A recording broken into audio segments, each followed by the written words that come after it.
I'm Rebecca from engVid. In this lesson, you'll learn how to write effective subject lines so people actually open the emails you send them, because that is what you want, right? Why do we send email? Usually we send email because we want someone to know something or we want someone to do something. And they can only do that and get the information you send if they open it.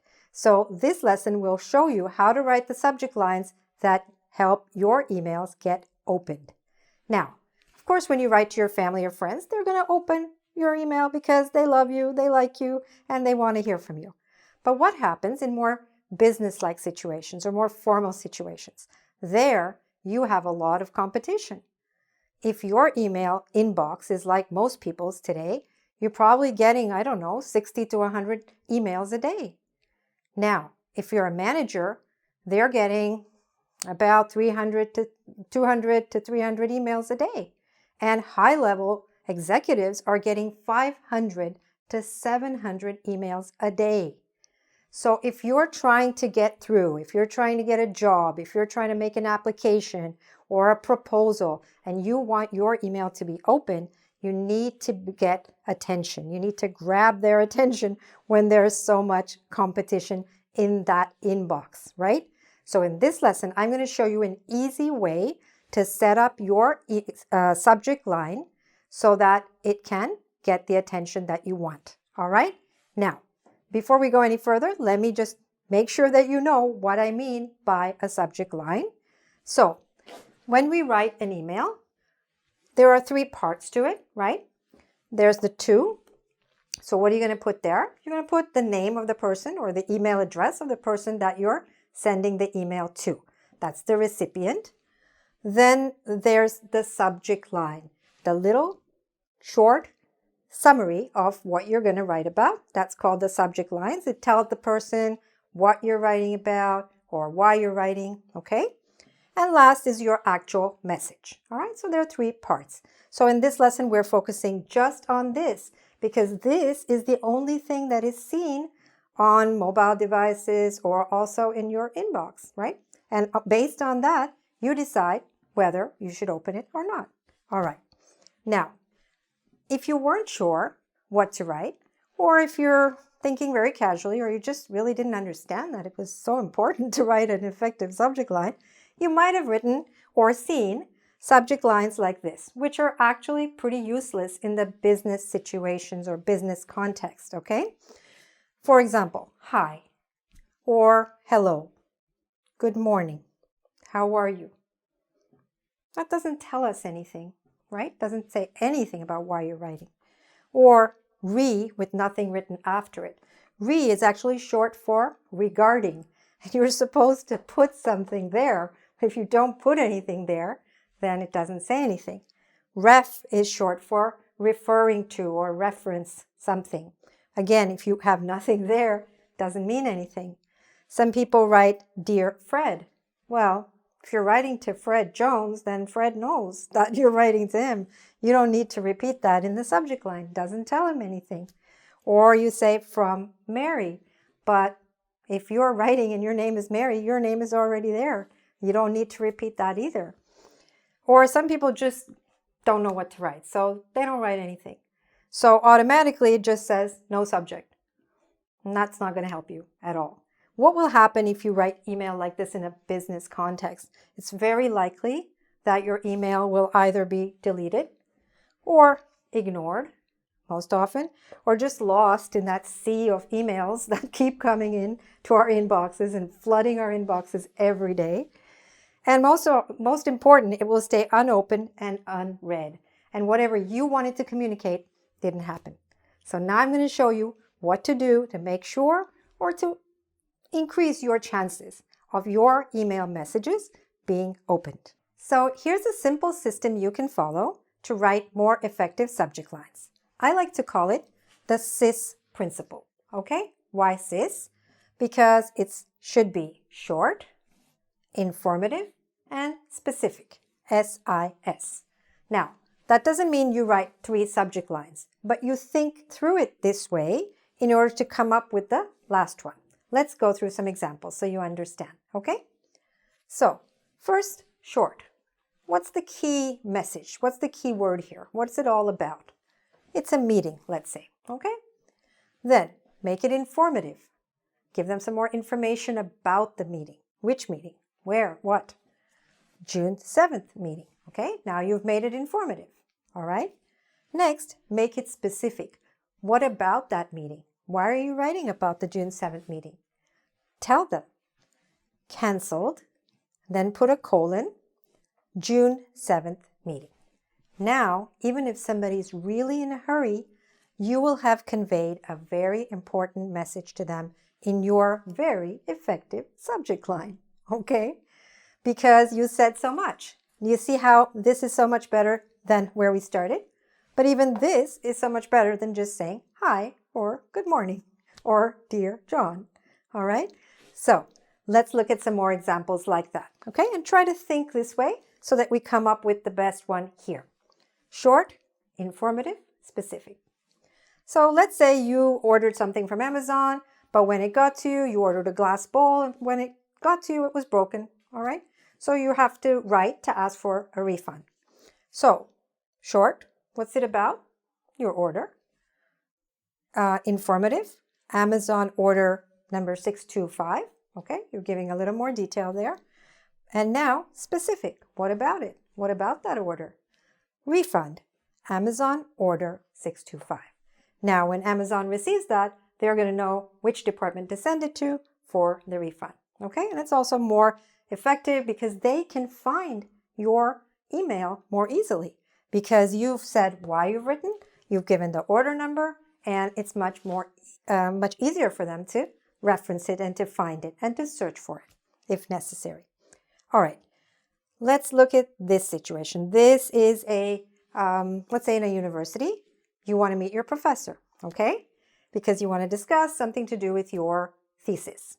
So you could start off with the basic short message, appointment, then informative, requesting appointment, which means asking for an appointment, and then specific, requesting appointment to discuss thesis.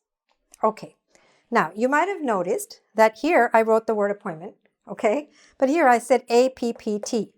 Now, why is it important to use these abbreviations?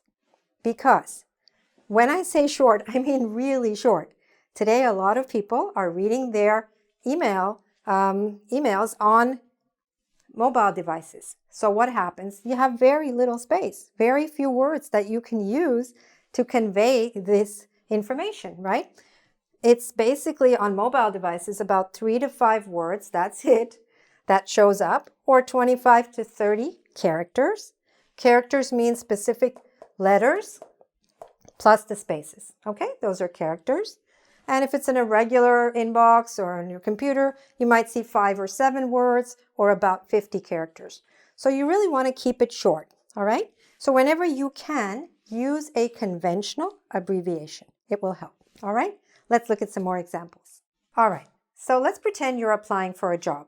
Now in that situation, first, before you apply this principle, you should read very clearly and carefully whatever has been written in the job advertisement. And because very often they tell you what to write in the subject line so they can find the people who have applied very easily, all right? So in that case, please make sure to read the entire advertisement and write exactly what they tell you to write in the subject line, okay? But if they don't tell you, then you can follow the SIS principle to help you to write an effective subject line. So again, SIS stands for what? Short, informative, and specific. So let's say you're writing to apply for a job. So start with the word job in terms of your thinking, then teaching job, and then French teaching job number 52. Okay? All right? So again, you've been very specific. When the person looks at it, they know exactly, all right, this is for the French teaching position, and which one? Number 52. Okay? That's the way to do it. All right. Now, let's suppose again another business scenario regarding a conference. Okay? But that's the basic subject, conference, short. Get a little more informative. Which conference? The marketing conference. And then why are you writing about the marketing conference? What do you want to tell somebody, or what do you want to ask somebody? So then get specific. You could say, for example, confirming attendance, marketing conference. Now you see that I abbreviated the word marketing and I abbreviated the word conference because, again, you want to keep it as short as possible. Or let's suppose you wanted to ask somebody if they are going to attend it. So you could say something like attending marketing conference, ? That's okay too, all right? That's usually for a colleague or somebody that we know pretty well. Then you can be a little bit more informal and just ask the question like that, okay? Now, here's another scenario where you're sending in your resume for a position that maybe wasn't advertised, but you want them to have your resume or your CV.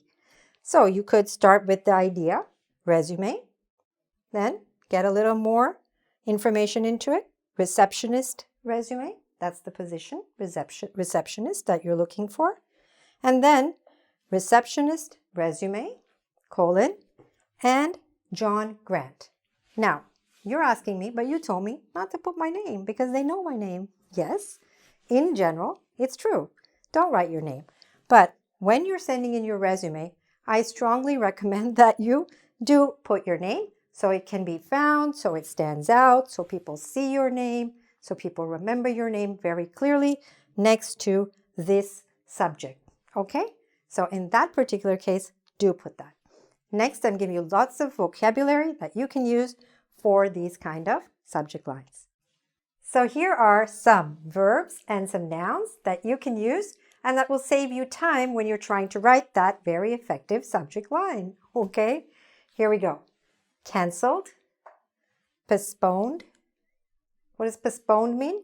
Delayed. Okay? So suppose there was a meeting and now the time has changed from 3 o'clock to 5 o'clock or from Monday to Thursday. Then you could write postponed. And again, with any of these verbs, you could put a colon right after it and then the information, the specific information. Confirmed, booked, which means the same as reserved, okay? Shipped, which means the same as sent. Delivered means your package arrived. Requested means you're asking for something. Rescheduled means the timing of something changed, all right? And approved means somebody gave their okay, all right? Here are some nouns that you might find useful when you're writing professional or business email. Arrival, interview, introduction. Very often today in business, we're introducing one person that we know to someone else that we know who we think would be helpful for them to get to know each other for business reasons or for some other reason.